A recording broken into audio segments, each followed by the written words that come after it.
You're listening to Duval Talks, a podcast that inspires creators to make meaningful content and pursue their passions. My name is Nick Kano. And I'm Bizzie. We're musicians and videographers from Jacksonville, Florida. We're sitting down with creators talking about their creative process, lessons they've learned, and as well as how to go about making an impact in their community. As you know, you're watching Duval Talks, and my name is Nick Kano. I'm Bizzie. I'm born and raised in Jacksonville, Florida. I got into music when I was in 4th grade. A band came to my little private school. Played the saxophone for a couple years. Auditioned for a school. It's called La Villa, the School of the Arts. Where did I meet you at La Villa? Yeah. I just didn't really know you at La Villa. Yeah. So I met my dog Bizzie over here at La Villa. And he played the trombone. Or no, you played the euphonium at the time. Yeah, I played euphonium, bro. I was playing that back then, bro. People don't even know what a euphonium is, so, don't feel bad if you don't know what that is. It's like a mini tuba. You're actually lucky if you don't know what that is. Real talk. Facts. I was in 8th grade. I auditioned for Douglas Anderson, the feeder school of La Villa. And I didn't get in to Douglas Anderson my first time around. So I went to Fernandina Beach, and their band program was disastrous, chaos. The band director never even opened up the door in the morning to the band room, so we had no access to put our instruments inside of a room.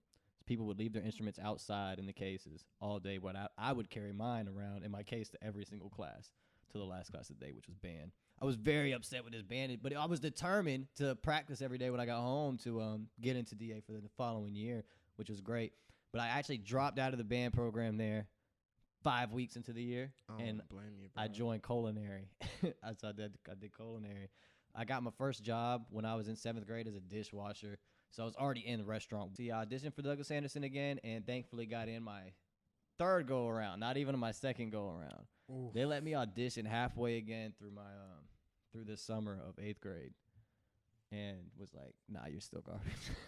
Jesus. So I came back after freshman year and auditioned again. I got in, played the saxophone there, and then they tried to.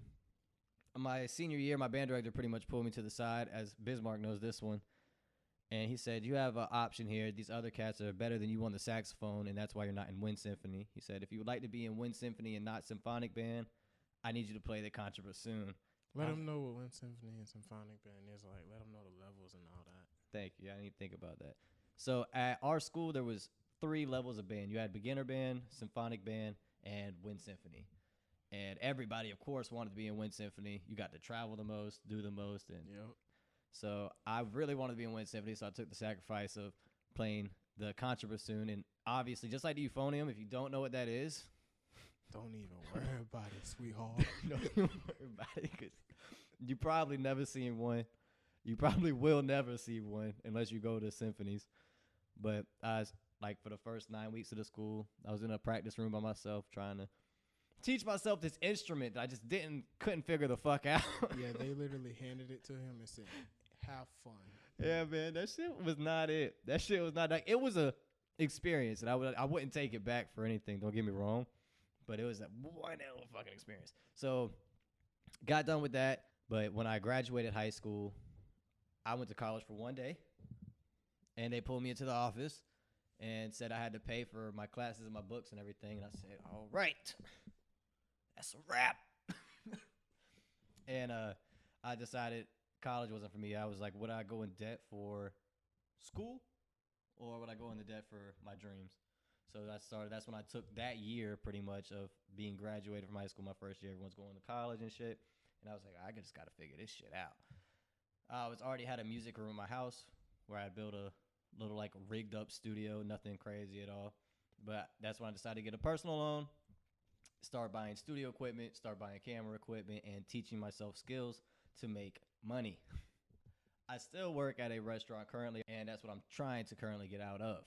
Trying to figure out ways to build this community the best we can. So that's the best thing I can say I've been doing the past couple years. Video, music, trying to build a better community. Pass it over to my homie since.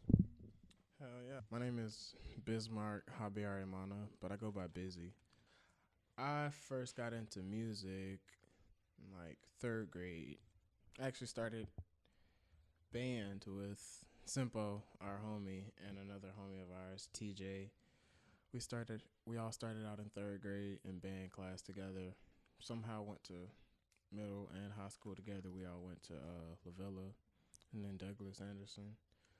I first fell in love with music at that age, and when I got to like middle school, I had to switch instruments because I started out on saxophone when I was in third grade. Then when I got to La Villa, they were like, nah, we're going to put you on something else. We're going to put you on euphonium, something that nobody knows They love about. doing that shit. Yeah, they just like, it just kind of messed up the vibe. Like, I wanted to play actually saxophone originally started on because trumpet. I wanted to get females. Yeah. I wanted the ladies. That's why I wanted to play trumpet. And they said, that's how I felt about that. forget all that. You're going to take this euphonium and make do. But I wasn't having that. So I actually started playing trombone in 8th grade. And about my, 10th grade year? My 10th grade year, I switched from euphonium to trombone. And I haven't looked back since. So I started gigging on trombone like when I was like about in 10th grade. That's when I really started getting myself out there in the scene in Jacksonville and like just really like all the surrounding areas.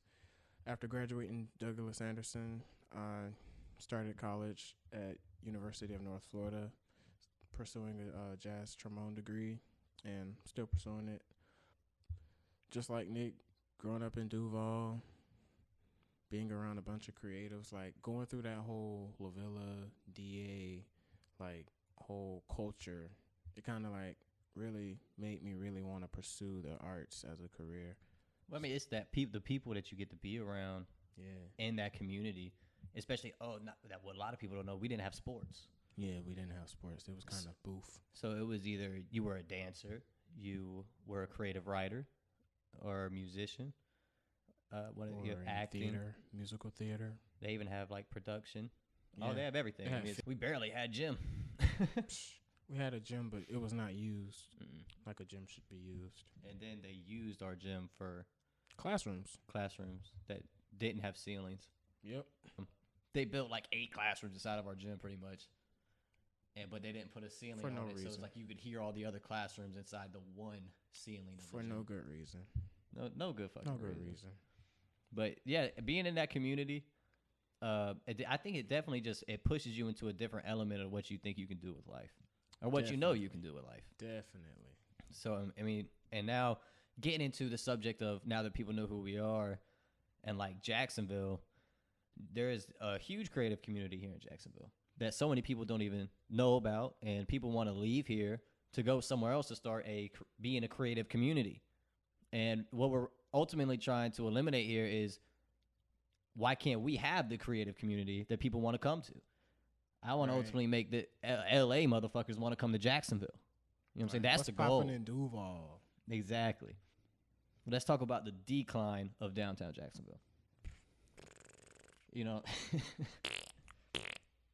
the surrounding R.I.P. area. to the landing, man. R.I.P. to the landing. Drink your water, my bad. I was about to say, bro, we got to pour one out for the landing. R.I.P. to Regency Mall. Oh, yeah. R.I.P. to my... It was kind of run down when you think about it. Oh, yeah. Kind of like Regency. But, I mean, it's all because everything had left from downtown. Just like I said, like R.I.P. Paula's Music Company. You know what I'm saying? That was my granddad's music store from 1933 to 1998 that closed down. That was in downtown Jacksonville. And at that time, they had JCPenney's and shopping centers and everything there in downtown, bro. I got so many old pictures of everything that was there.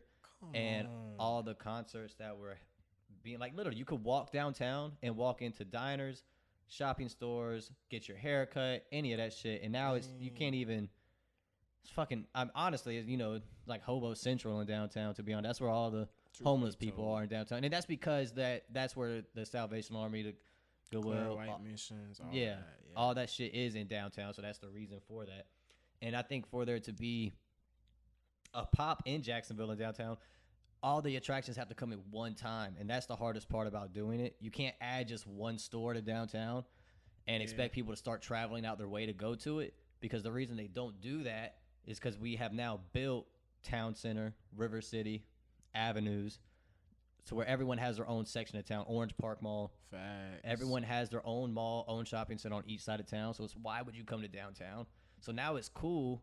I would love for it to be, you have your shopping center and all that on your side of town, but you're coming to downtown to fucking get lit. You know what I'm saying? I want people to be able to go culture's at, like walking through bars, see live performances every night on that New Orleans vibe. You know what I'm saying? I remember you showed me a picture of downtown Jacksonville, like in the early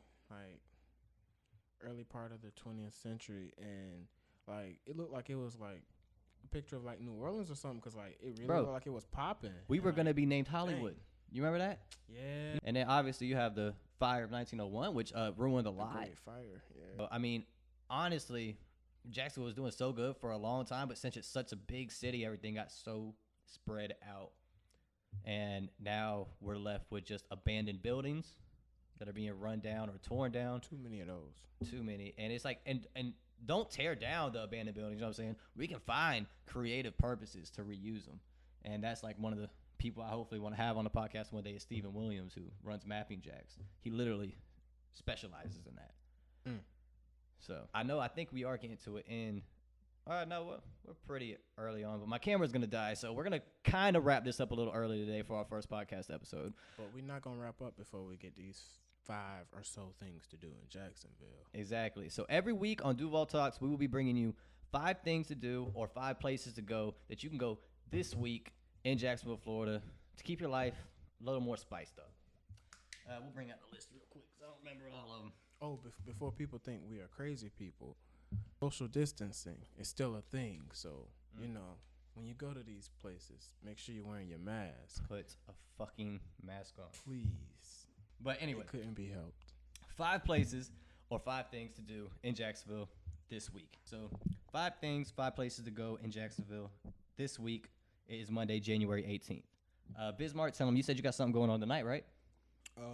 Not me personally, but it's a dope jam that my homeboy Javian Francis, he hosts. It's like a little funk / R&B / jazz fusion type vibe. Real dope. That's gonna be downtown at Spliff's Gastropub from 10 to 1.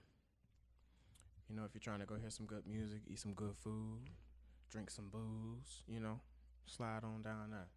Have a good time. So number 2 would be Jazz Night at Wildcrafters. That is this Sunday. You can go check out live music hosted by Ulysses. What's his full name? Ulysses Owens Jr. Yeah, I'd be fucking that up. I'm sorry. But I respect my dog so much. I need to learn his name.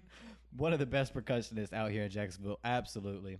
He has a whole band that comes out there, and they absolutely just tear it up. And it's a jam session, so you're more than welcome to bring your instrument and come out there and jam as well. A little more about the bar itself. Wildcrafters is a kava bar that specializes in kava drinks. Kava is a root from the Pacific Islands, and it gives you like relaxational effects. If you've smoked weed and know about THC, it kind of gives you like the effects of smoking, but without the slumpness. That's the best thing I can compare it to.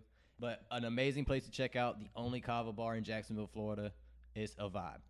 Total vibe. Give them number 3, Bizzie. If you're trying to look at any other performances, any like other spots to like go watch some live music, the Jacksonville Symphony, they're putting on a show.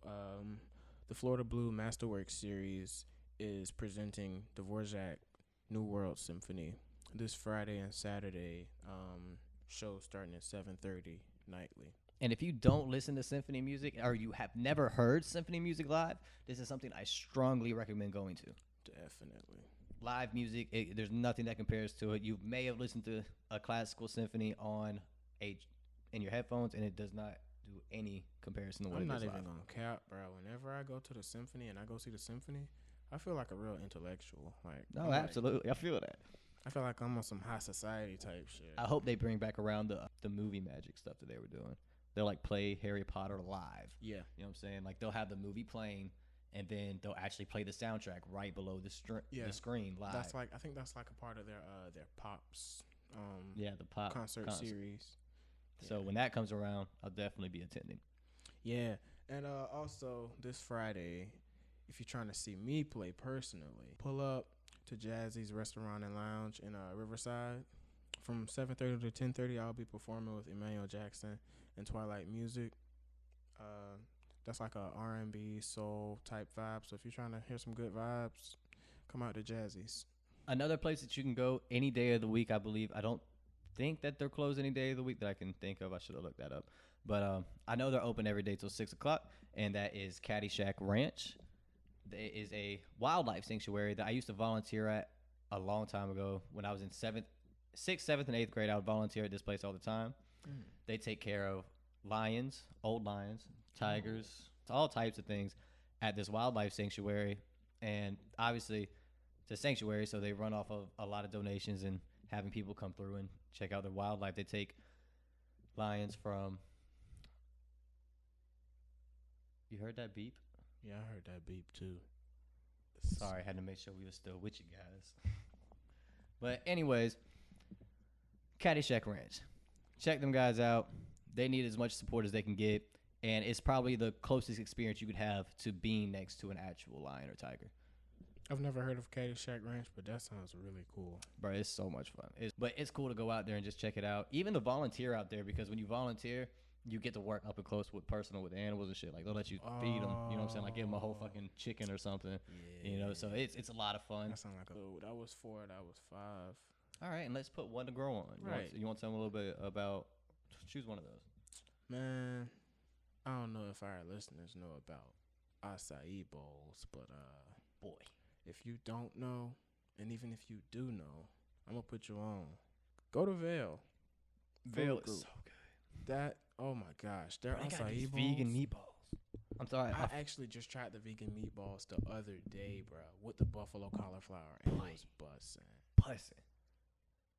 If you're trying to enhance your quality of eating, yes, on some dining out, highly recommended. Highly. And where do you know where is that located again? That is in Riverside, right across from the Winston YMCA. That's right. But other than that, guys, that pretty much wraps it up for the first episode of Duval Talks. And this is going to be every Monday. But peace out from us. This is Duval Talks, and we will see you next Monday. All right, y'all.